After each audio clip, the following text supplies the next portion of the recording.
BJP party Morcha అధ్యక్షులు మనతో ఉన్నారు, తూల వెంకటేశ్వర్లు గారు. బీజేపీ పార్టీ గ్రామ స్థాయిలో ఎందుకు అధికారంలోకి రాలేకపోతుంది, వారిని అడిగి తెలుసుకునే ప్రయత్నం చేద్దాం. నమస్తే సార్. నమస్కారం సార్.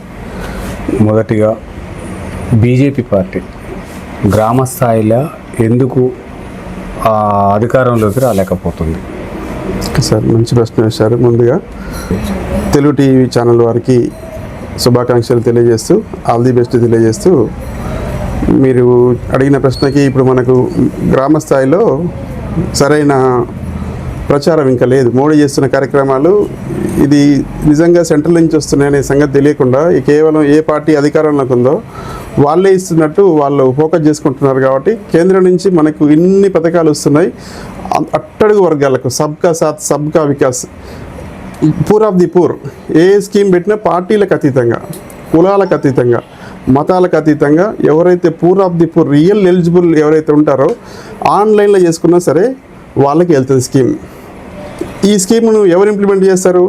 లోకల్ ఉన్న ఎమ్మెల్యే గారితో, అక్కడ ఉన్న లోకల్ మనకు రాష్ట్రాల్లో, ముఖ్యంగా రాష్ట్రంలో అధికారంలోకి లేకపోవడం వల్ల ఈ స్కీమ్స్ ఇక్కడ లోకల్ ఉన్న అధికార పార్టీ ఇవ్వడం వల్ల ఈ పార్టీ మన బీజేపీ నుంచి వస్తుందనే సంగతి ప్రజలకు తెలియకపోవడం వల్ల ఇక్కడున్న అధికార పార్టీ ఇస్తుందని అపోహలో ఉన్నారు. దానివల్లనే ఇంకా చొచ్చుకుపోవట్లేదు. ఈ మధ్యలో కొంచెం అవేర్నెస్ పెరిగింది, సోషల్ మీడియా వల్ల కొంచెం అవేర్నెస్ పెరిగి అక్కడక్కడ యూత్ బాగా ఆకర్షితులు అవుతున్నారు.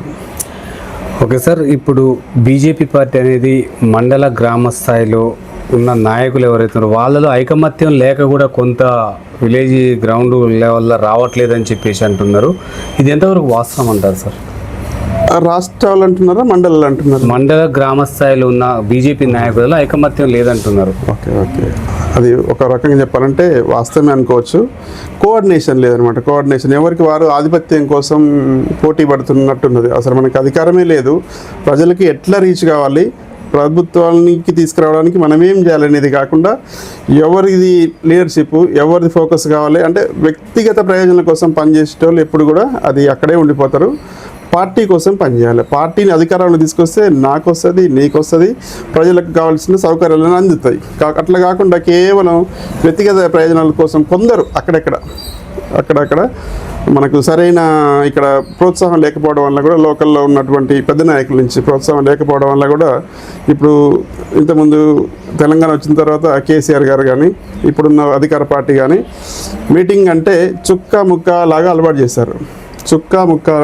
చేశారు. మన దగ్గర ఆ సిస్టమ్ ఉండదు. దేశం కోసం, ధర్మం కోసం, న్యాయం కోసం పార్టీకి మన జేబులో ఖర్చు పెట్టుకొని, మనమే టీ తాగి మనమే ఖర్చులు పెట్టుకొని, అవసరమైతే వెంట నలుగురిని తీసుకెళ్ళి కూడా వాళ్ళకు మనం పెట్టే విధంగా ఉంటేనే దీంట్లో పని చేయగలుగుతాం. అంతే తప్ప మనకి పార్టీ నుంచి ఎక్కడి నుంచి కూడా ఎవరికి ఏ ఒక్క రూపాయి రాదు. వేరే పార్టీలకు ఈ పార్టీకి ఉన్న తేడా ఇదనమాట.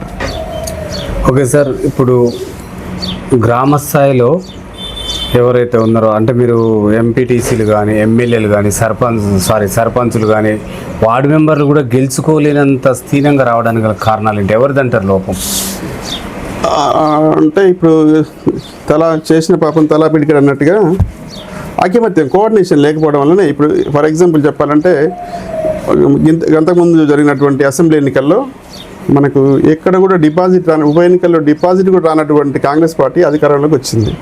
వాస్తవానికి అప్పుడు బండి సంజయ్ రాష్ట్ర అధ్యక్షుడిగా ఉన్నప్పుడు పోటీ ఎవరి మధ్యలో ఉందంటే అధికార పార్టీ టీఆర్ఎస్, బీఆర్ఎస్ నెక్స్ట్ లీడింగ్లా బాగా పుంజుకుంటున్న దశలో బీజేపీని మంచిగా ప్రజలు ఆదరిస్తున్న టైంలో ప్రజా సంగ్రామ యాత్ర కావచ్చు, ప్రతి ఒక్క ప్రోగ్రాం కూడా చిన్న పల్లెటూర్లకు కూడా తెలిసే విధంగా చేసిన ఆ క్రమంలో అధ్యక్షుడిని మార్చడం చాలా దెబ్బపడిందని నా వ్యక్తిగత అభిప్రాయం. ఓకే సార్, కేంద్ర ప్రభుత్వం అనేకమైన పథకాలు తీసుకొచ్చింది సార్. ఏది గ్రామ స్థాయిలో కానీ ఇవాళ ఒక గ్రామం డెవలప్ అవుతుంది అంటే కేంద్ర నిధులతోటే అవుతుంది. ఈ విషయం గ్రామ స్థాయిలో ఉన్న ప్రజలకు తెలియకపోవచ్చు. ఇక్కడున్న అధికార పార్టీ వాళ్ళు దాన్ని మేమే చేసామని చెప్పుకుంటున్నారు. మరి మీ పథకాలను మీరు గ్రామ స్థాయిలో ఉన్న ప్రజలకు ఎందుకు తీసుకెళ్ళలేకపోతున్నారు? అదే ఒక మాటలు చెప్పాలంటే అది కూడా మా వైఫల్యంగానే ఒప్పుకోవాల్సింది. ఎందుకంటే మనకు గ్రామ స్థాయిలో ఉన్నటువంటి ప్రతి ఒక్కటి సీసీ రోడ్లు అనుకోండి, ఇప్పుడు రక్షిత వాటర్ అనుకోండి, శ్మశాన వాటిక అనుకోండి, వ్యక్తిగత మరుగుదొడ్లు అనుకోండి, ప్రతి ఒక్క స్కీమ్లో కూడా కేంద్ర ప్రభుత్వం వాటా లేకుండా ఏది రాదు. ఇప్పుడు ఇందిరా మిల్లు కూడా పెట్టారు. ఇందిరా ఇంట్లో కూడా గవర్నమెంట్, సెంట్రల్ గవర్నమెంట్ వాటా ఉంటుంది. అది పూర్తిగా రీచ్ చేసుకోవాలంటే ప్రజలు ఇప్పుడు ఎట్లా ప్రజలు కూడా ఎట్లుందంటే అవకాశవాదం ఏది అధికారంలోకి వస్తుందో అటువైపు చూస్తున్నారు జనరల్గా. ఇంకా ఈ మా పార్టీలో ఉన్న పెద్ద మైనస్ నేను వ్యక్తిగతంగా భావించేది ఏంటంటే, ఇప్పుడు బీఆర్ఎస్ దళిత బంధు, బీసీ బంధు పెట్టింది. అది ఎవరికి పెట్టిరు? వాళ్ళ కార్యకర్తలకే పెట్టింది. ఇప్పుడు ఇందిరా మిల్లు వచ్చింది, మ్యాక్సిమం వాళ్ళ కార్యకర్త కంటే వాళ్ళ పథకాలు సెలక్షన్ వాళ్ళ చేతిలో ఉంటుంది. కేంద్ర ప్రభుత్వం పెట్టే స్కీమ్స్ ఈ కార్యకర్తల చేతిలో లేదు. అంటే నాతో నేను ఇక్కడ ఓబీసీ మండల అధ్యక్షుడిగా ప్లస్ ఈ బూత్ కమిటీ అధ్యక్షునిగా ఇక్కడ నేను లీడ్ చేస్తూ ఉన్నాను. నాతో వస్తే నా ఇల్లు కట్ చేస్తారో, నాకు ఇల్లు ఇవ్వడం బంద్ చేస్తారో, నా పెన్షన్ కట్ చేస్తారో, నాకేమన్నా అధికార పార్టీ నుంచి రావాల్సిన ప్రయోజనాలు రాకుండా అడ్డుకుంటారేమో అనే అపోహలో వాళ్ళు ఉండిపోతున్నారు. దానివల్ల కొంత వేగవంతమైన అభివృద్ధి జరగట్లేదు. పార్టీకి వేగవంతమైన కావాల్సినంత పురోగతి లభించట్లేదు. ఓకే సార్, గత ప్రభుత్వం కూడా కొన్ని ప్రజలకు పథకాలు తీసుకురావడం జరిగింది సార్. ఇప్పుడున్నది కూడా 6 గ్యారంటీలు తీసుకొచ్చింది. ఈ పథకాల ద్వారా ప్రజలకు న్యాయం జరుగుతుందంటారా? సార్, మనకి సగటు మానవుడికి కావాల్సింది ఉచిత విద్య, ఉచిత ఆరోగ్యం. ఈ రెండు ఇస్తే ప్రజలకు ఇంకే ఉచితాలు ఇవ్వాల్సిన అవసరం లేదు. ఇప్పుడు గత ప్రభుత్వం చేసింది కానీ, ఇప్పుడు చేస్తున్న ఈ ప్రభుత్వం చేస్తుంది కానీ ప్రజల్ని సోమరిపోతులు చేయడానికే పనికి వస్తుంది తప్ప అభివృద్ధి చెందడానికి పనికి రావట్లేదు. ఏ స్కీమ్ పెట్టినా కూడా సోమరిపోతులు చేయడానికి పనికి వస్తుంది. ఇప్పుడు రైతు ఉన్నాడండి, రైతుకు ఆ బంధు ఈ బంధు ఏ బంధు అవసరం లేదు. పండించిన పట్టుకు గిట్టుబాటు ధర ఇస్తే ఉత్సాహంగా ఇంకా ప్రొడక్షన్ పెంచుతాడు. ఇవన్నీ ఏ స్కీమ్ ఇచ్చినా కూడా దానికి కరెక్ట్ న్యాయం జరగట్లేదు. అది సోమరిపోతులు చేయడానికి పనికి వస్తుంది తప్ప పనిచేసేవానికి ఎంకరేజ్మెంట్ అనేది కనిపించట్లేదు.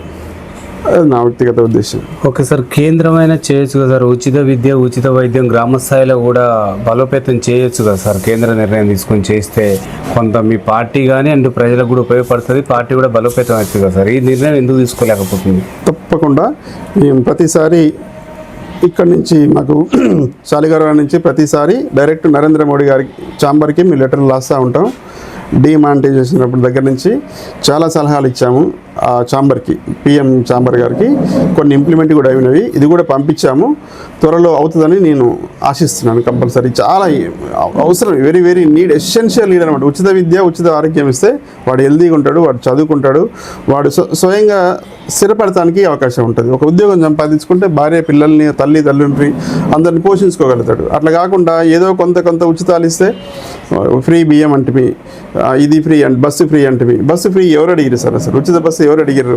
కనీసం ఫర్ ఎగ్జాంపుల్ లేడీస్ అందరికి ఉన్నారు, అమ్మ ఉంటుంది, మనకు అక్క ఉంటుంది, చెల్లె ఉంటుంది, భార్య ఉంటుంది. మహిళలకు అంటే చాలా గౌరవం నాకు. మహిళలను వ్యతిరేకించడం కాదు, కానీ అది సద్వినియోగం కాకుండా దుర్వినియోగం అవుతుంది. ఏమంటే మన నాన్నకో, మన తమ్మునికో, ఇంకా మగవాళ్ళకి ఎవరికైనా ఏదైనా అనారోగ్య సమస్య వచ్చింది, ఒక పెద్ద హాస్పిటల్కి వెళ్ళాలి. ఫర్ ఎగ్జాంపుల్ హైదరాబాద్కి వెళ్ళాల్సి ఉంటుంది. ఆడోళ్ళు నిండిపోయి ఇంకా ఈ పేషెంట్ కూర్చోవడానికి ప్లేస్ లేదు, నిలబడడానికి ప్లేస్ లేదు, ఎక్కడానికి ప్లేస్ లేదు. వీళ్ళు ఏం చేయాల్సి వస్తుంది? మళ్ళీ కార్లు ఎక్కాల్సి వస్తుంది. అంటే డబుల్ ఛార్జ్ ఇటు పోతుంది. అవసరం లేని వాళ్ళందరూ ప్రయాణాలు చేస్తున్నారు వాస్తవానికి.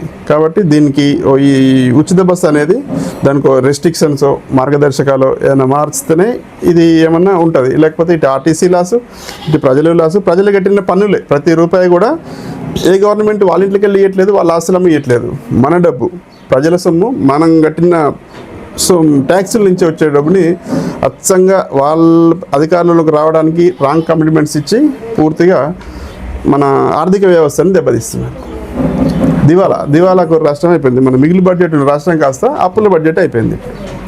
ఓకే సార్, అంటే దేశవ్యాప్తంగా చూసుకుంటే ఇప్పుడు ఎక్కడైనా బీజేపీ గెలిచిన దగ్గర ఇప్పుడున్న దేశంలో ఉన్న ప్రతిపక్షాలు కూడా బీజేపీ పార్టీ మొత్తం ట్యాంపరింగ్ ద్వారానే గెలుస్తుంది అనేది బాగా ప్రచారం చేయడం జరుగుతుంది సార్. రేపు రానున్న కాలం ఎన్నికలలో కూడా 2-3 రాష్ట్రాల ఎన్నికలు ఉన్నట్టుంది. అక్కడ కూడా ఇదే పదే చెప్తున్నారు ఉన్న ప్రతిపక్షాలు. దీనిపైన మీరేమంటారు సార్? ఎలక్ట్రానిక్ ఓటింగ్ మిషన్ తీసుకొచ్చింది కాంగ్రెస్ ప్రభుత్వమే. రాజీవ్ గాంధీ హయాంలో వచ్చింది ఇది. ఈ కొత్తగా మోడీ గారు తీసుకొచ్చింది కాదు. ప్లస్ ప్రతి ఒక్క రాజ్యాంగబద్ధమైన సంస్థలు కూడా స్వతంత్ర ప్రతిపత్తి కలిగినాయి కాబట్టి ఎవరు కూడా దాన్ని మనం చేయడానికి వీలు లేదు. అది పూర్తిగా అది అంటారు ఎవడలేక మధ్యలో కూడా చందంగా వాళ్ళు విమర్శిస్తాను. కానీ అదేవిధంగా మరి ఇప్పుడు తెలంగాణలో అధికారంలోకి వచ్చింది, ఇక్కడ కూడా ట్యాంపరింగ్ చేసి వాళ్ళు గెలిచారు అనుకోవచ్చా మనం? కర్ణాటకలో వచ్చింది అంటే వాళ్ళు గెలిచిన దగ్గర న్యాయంగా గెలిచినట్టు, వాళ్ళు ఓడిన దగ్గర ట్యాంపరింగ్ చేసినట్టు. ట్యాంపరింగ్ అక్కడ చేసిన వాళ్ళు ఇక్కడ ఎందుకు చేయరు? చేస్తారు కదా. ట్యాంపరింగ్ అంటే అందరికీ ఒకటే సిస్టమ్ పెట్టి ఉంటుంది కదా.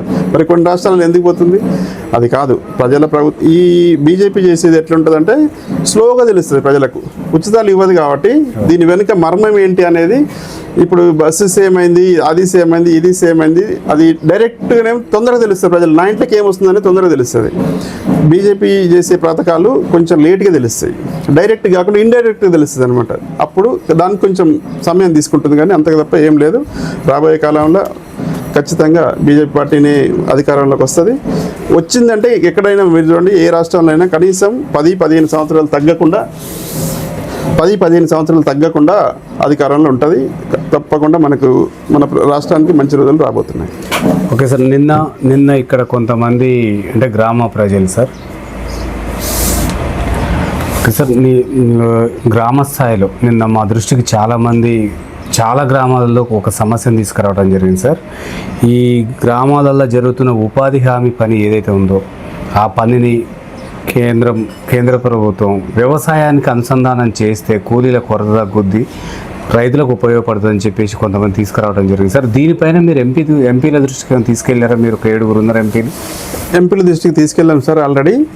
అయితే మెయిన్గా మనకి ఇక్కడ జరుగుతుంది ఏంటంటే, ఈ ఉపాధి హామీ పథకంలో ఎక్కువగా లబ్ధి పొందుతున్నది వృద్ధుల శాతం ఎక్కువగా ఉంటుంది, మహిళల శాతం ఎక్కువగా ఉంటుంది.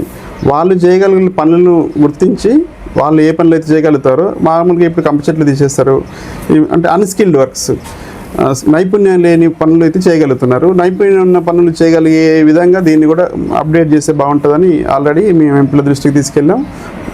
ప్రభుత్వం ఆలోచనలు కూడా ఉంది.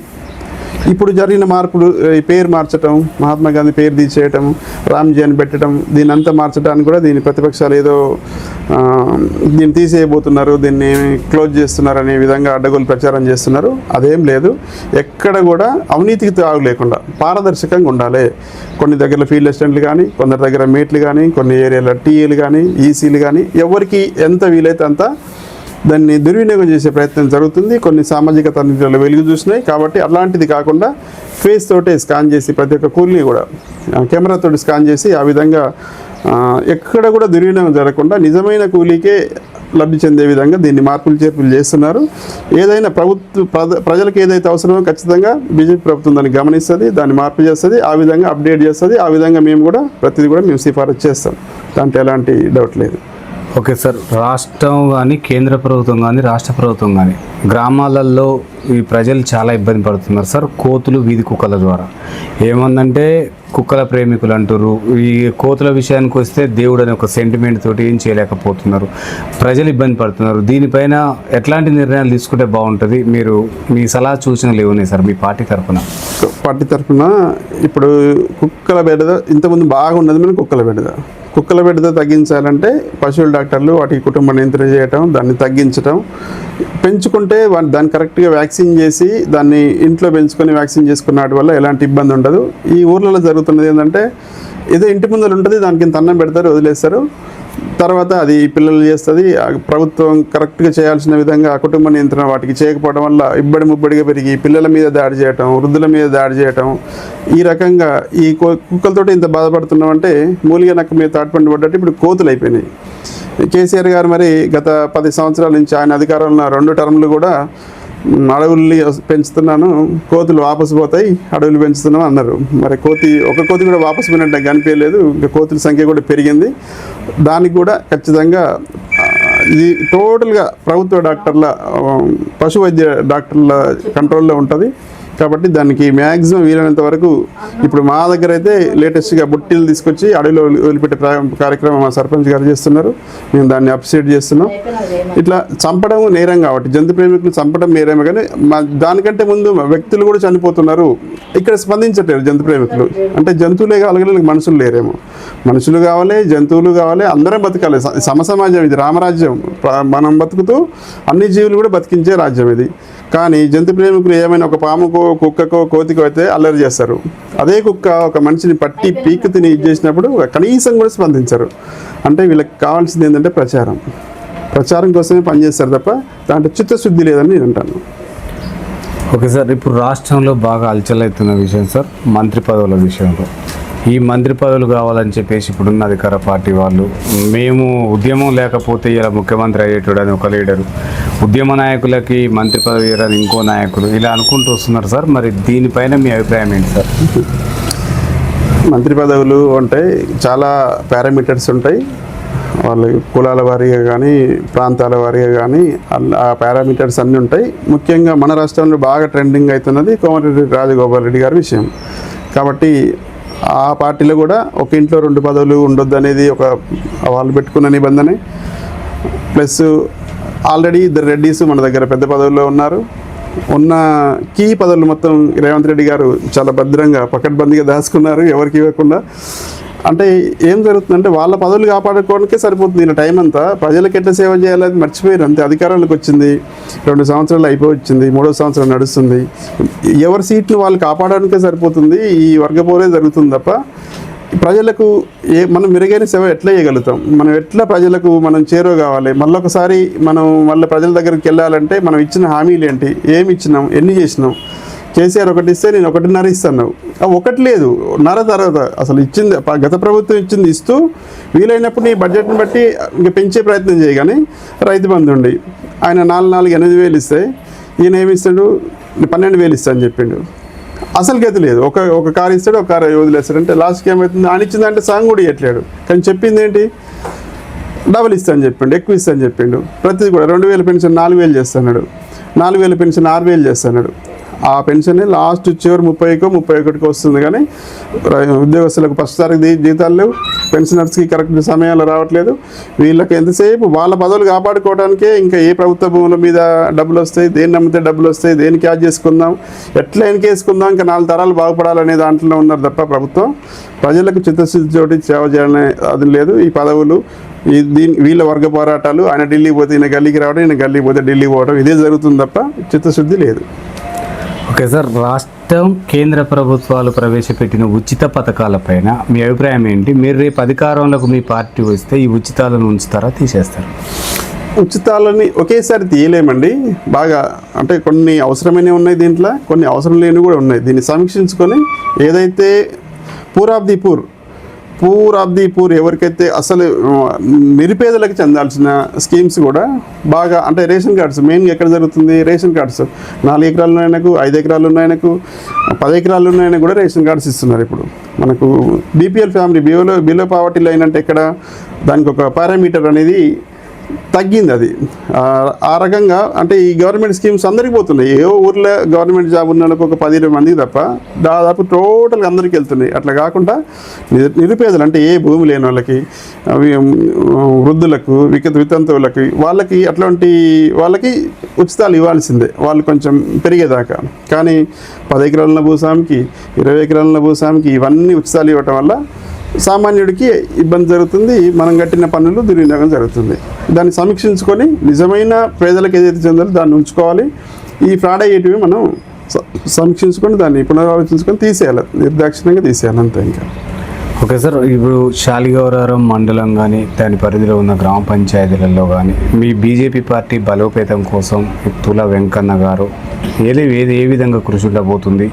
రానున్న ఎన్నికలలో మీ స్థానం ఏ విధంగా ఉండబోతుంది సార్? ఎన్ని స్థానాలు గెలుచుకోబోతారు?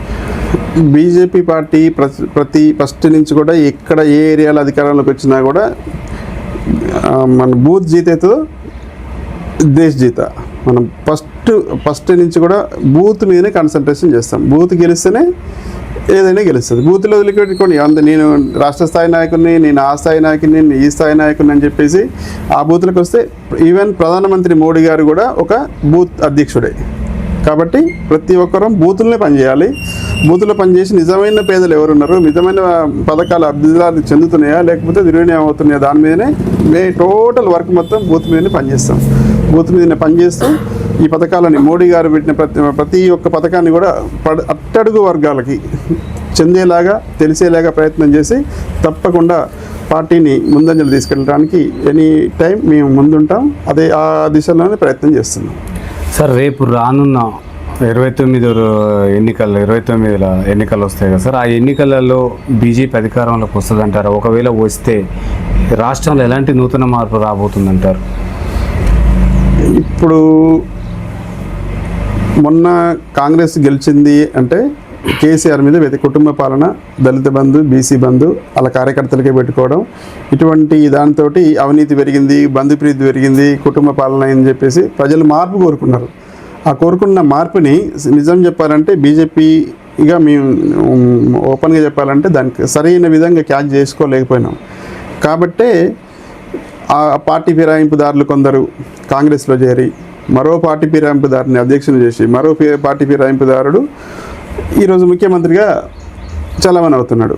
ఆయన చేసిన హామీలు కూడా ఏ ఒక్కటి కూడా పూర్తి చేయలేకపోయాడు. ఆడొక్క అడుగు ఇక్కడొకటి ఓపెన్ చేసి అక్కడొకటి అక్కడ ఓపెన్ చేసి ఈ ప్రకటనలకే పరిమితం అవుతుంది. కానీ నిజంగా ఆయన ఇచ్చిన 6 గ్యారెంటీలు కూడా సరిగ్గా అమలు కావట్లేదు. ఉచిత గ్యాసు లేదు, ఆయన చెప్పి ఒక ఉచిత బస్సు అట్లా ఇట్లా కొంచెం నడుస్తుంది తప్ప మిగతా ఏది కూడా 100% ఇంప్లిమెంట్ జరగట్లేదు. కాబట్టి ఖచ్చితంగా ప్రజలు 2 టర్ములు తెలంగాణ వచ్చిన తర్వాత 2 టర్ములు బీఆర్ఎస్కి ఇచ్చారు, కాంగ్రెస్కి ఒక అధికారం ఇచ్చారు.